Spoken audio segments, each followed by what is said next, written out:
بسم اللہ الرحمن الرحیم۔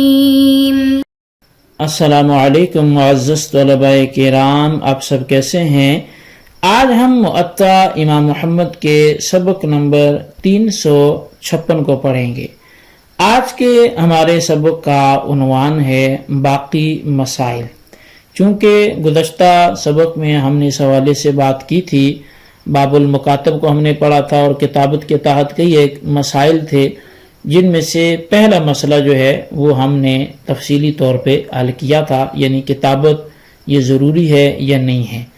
اور اس کے بعد جو دوسرا مسئلہ ہے کہ کتابت طے ہو جانے کے بعد مکاتب نے اپنی رقم ادا کی مگر ابھی ایک درہم باقی رہ گیا، تو کیا اب اس کا جو نام ہوگا وہ بطور غلام کیسا ہوگا یا آزاد جیسا اس کے ساتھ معاملہ ہوگا، یہ مسئلہ بھی رہتا ہے۔ پھر اسی طرح کہ اگر کتابت کا معاہدہ کرتے وقت مکاتب نے اپنے ساتھ اپنی اولاد کو بھی شامل کیا،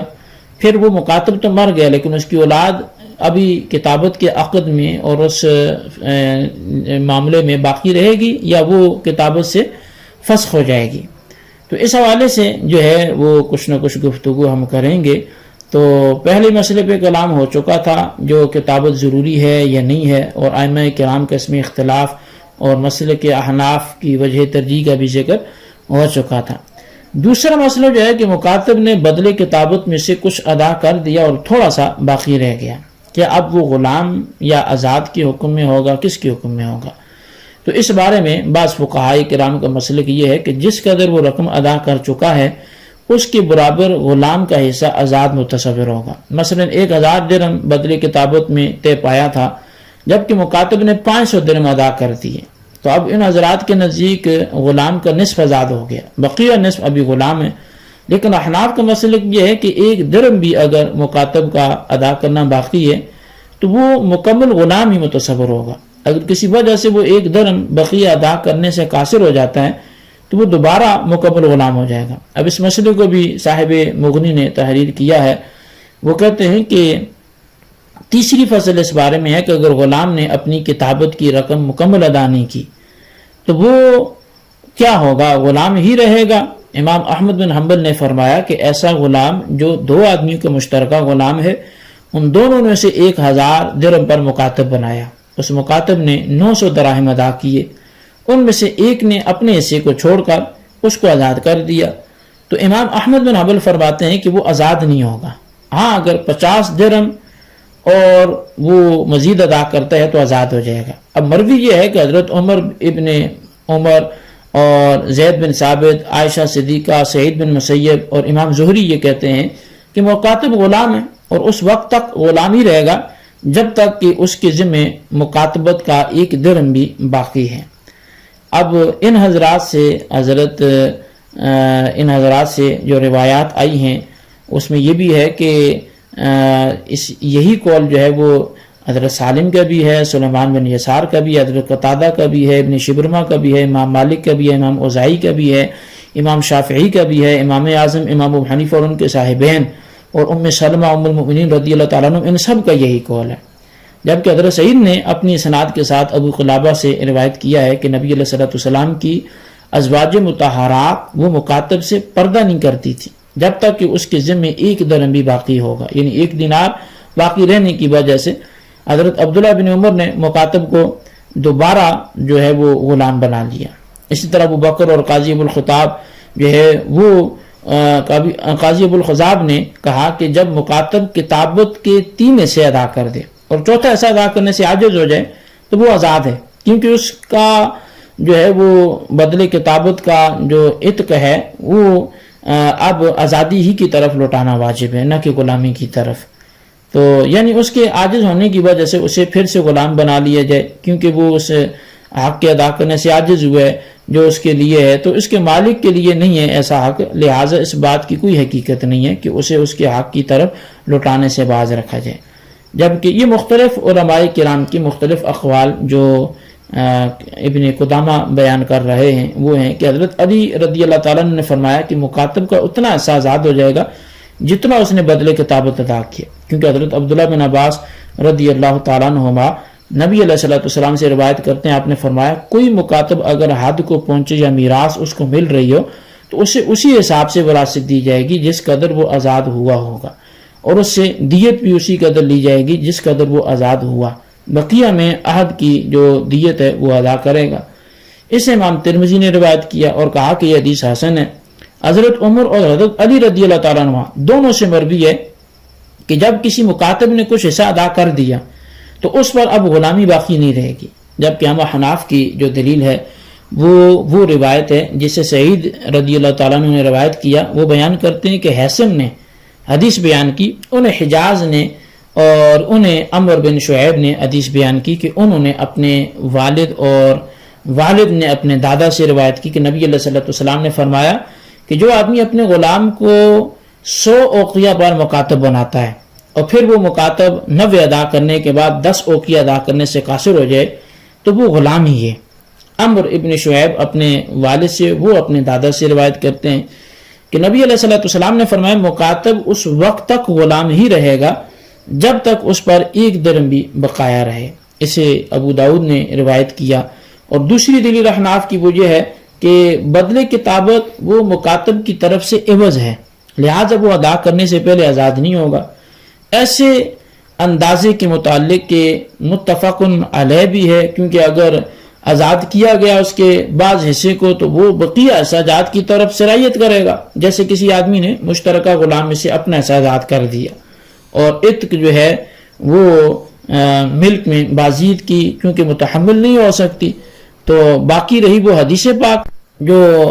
حضرت ابن عباس رضی اللہ تعالیٰ عنہ والی ہے، تو وہ ایسے مکاتب پر محمول ہے جو ایک آزادی کی ملکیت میں تھا اور وہ مر گیا اور 2 بیٹے چھوڑ گیا، تو ان میں سے ایک نے اپنے مکاتب ہونے کا اقرار کیا اور دوسرے نے انکار کر دیا، تو کتابت کے اقرار کرنے والے کی طرف سے ادائیگی وصول کی جائے گی، یا کوئی اور صورت ایسی نکالی جائے گی کہ جس سے دونوں کی بات میں اتفاق ہو سکتا ہو اور قیاس کے مطابق بھی ہو جائے، کیونکہ نبی علیہ الصلوۃ والسلام کا فرمان ہے کہ تم عورتوں میں سے کسی کا مکاتب اتنی رقم کا مالک بن جائے کہ جس سے وہ مکاتب کی رقم ادا کر سکے، اگرچہ وہ آزاد نہیں ہوا لیکن عورت کو اس سے پردہ کرنا چاہیے۔ یہ اس بات پہ دلیل ہے کہ تمام اس کے اعتبار کرنے پر جو اس نے ادا کیا وہ اس کے باوجود جو ہے وہ آزادی پر موقوف ہے، تمام کے تمام ادا کرنے پر وہ اگرچہ اس کے بعض کا رد کرنا اس کی طرف، جیسا کہ کسی نے اپنے مکاتب کو کہا کہ جب تم مجھے 1000 روپیہ ادا کرو گے تو تم آزاد ہو،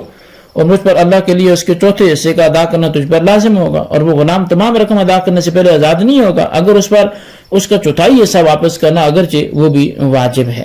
تو بہرحال خلاصہ یہ ہوا کہ مکاتب کے ذمہ اگر 1 درہم بھی باقی رہتا ہے تو وہ بدستور غلام ہے۔ یہ مسلک صحابہ کرام کا ہے، تابعین کا ہے اور ائمہ اربعہ کا ہے۔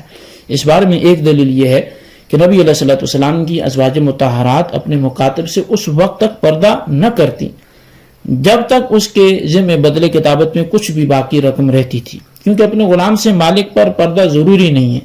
تو معلوم یہ ہوتا ہے کہ مکاتب مکمل بدلے کتابت ادا کرنے تک جو اس وقت تک وہ غلامی رہتا ہے اور اس پر غلام کے ہی احکام رہتے ہیں۔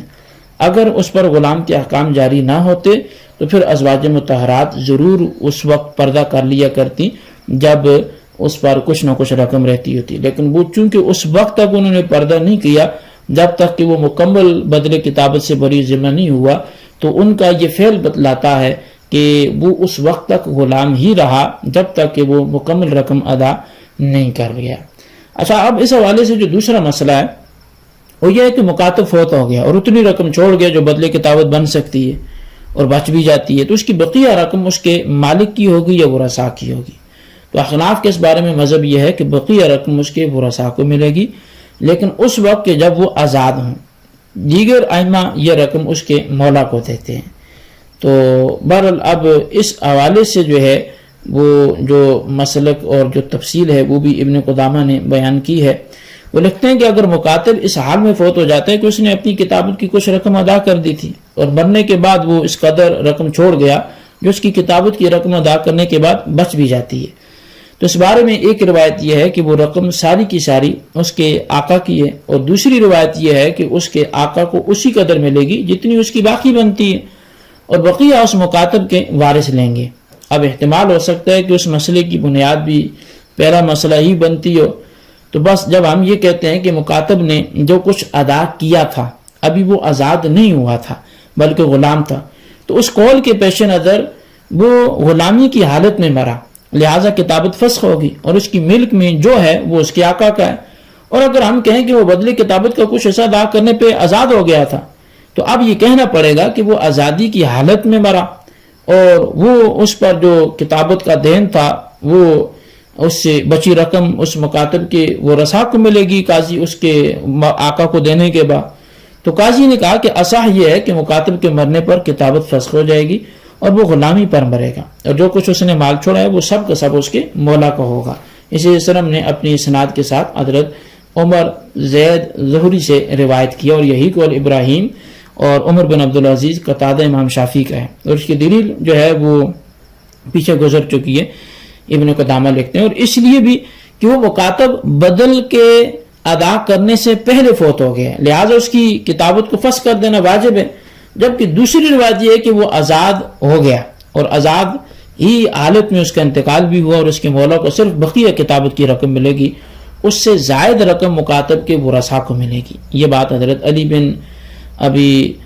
طالب اور اسی طرح حضرت ابن مسعود اور حضرت امیر معاویہ سے مروی ہے، اور حضرت عطا، حسن طاؤس، شریح، امام نخعی، امام سوری، حسن بن صالح، امام مالک، اسحاق اور احناف کا بھی یہی قول ہے۔ ہاں امام اعظم امام ابو حنیفہ رضی اللہ تعالیٰ عنہ فرماتے ہیں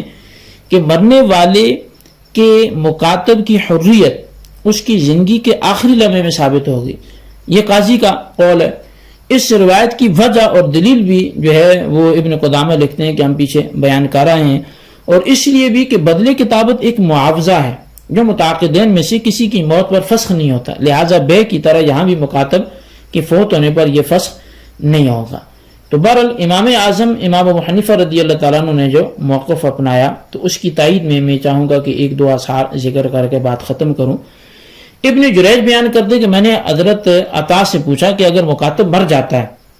اور اپنے پیچھے آزاد اولاد چھوڑ جاتا ہے اور اتنا مال بھی چھوڑ جاتا ہے جو اس کے بدلے کتابت سے زائد ہے تو اب کیا حکم ہوگا؟ تو فرمایا اس کی باقی ماندہ کتابت کی رقم ادا کر دی جائے اور جو بچ جائے وہ اس کی اولاد کے لیے ہے۔ میں نے پوچھا کیا آپ کو یہ فیصلہ کسی سے پہنچا ہے؟ کہنے لگے لوگ کہتے ہیں کہ حضرت علی المرتضیٰ ایسا ہی فیصلہ کرتے تھے۔ اسی طرح حضرت شعبی کہتے ہیں کہ حضرت عبداللہ بن مسعود ایسے مکاتب کے بارے میں جو مرتے وقت بہت سا مال چھوڑ گیا ہو، وہ کہا کرتے تھے کہ اس کی بقیہ کتابت کی رقم ادا کر دی جائے اور جو بچے وہ اس کی اولاد کو دی جائے اگر وہ آزاد ہے۔ تو حضرت عامر کہتے ہیں کہ قاضی شریح ایسا ہی فیصلہ کیا کرتے تھے۔ ابن جریج کہتے ہیں کہ میں نے ابن ابی ملیکہ سے یہ سنا کہ متوکل کا غلام حالت مکاتب میں وہ فوت ہو گیا جو اپنی کتابت کی نصف رقم ادا بھی کر چکا تھا، اور مرتے وقت اس نے بکثرت مال چھوڑا اور ایک آزاد بیٹی چھوڑی جس کی ماں آزاد تھی۔ تو عبد الملک نے اس بارے میں فیصلہ کیا کہ اس کی بقیہ کتابت کی رقم اس کے مولا کو دی جائے اور جو بچ جائے وہ اس کی بیٹی اور اس کے موالی کے درمیان تقسیم کی جائے، اور مجھے عمر نے کہا کہ میں اسے جو ہے وہ سنت سمجھتا ہوں۔ تو اب یہ کئی ایک روایات جو آپ کے سامنے بیان کی گئی، یہ جو آپ نے اختلاف بھی ملاحظہ فرمایا، اور اس کے بعد جو ہے وہ آپ نے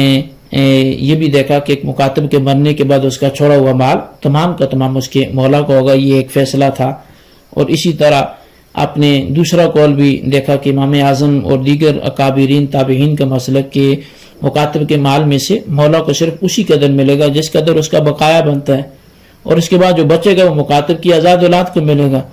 تو یہ آپ نے دلائل کے ساتھ ساری باتیں سن لی ہیں، انہی کا خلاصہ اپنے رجسٹر پہ آپ نے ضرور لکھنا ہے۔ اللہ تعالیٰ سے دعا کرتے ہیں جو کچھ ہم نے پڑھا سنا اسے یاد رکھنے کی توفیق نصیب فرمائے، آمین بجاہ نبی الامین صلی اللہ علیہ وسلم۔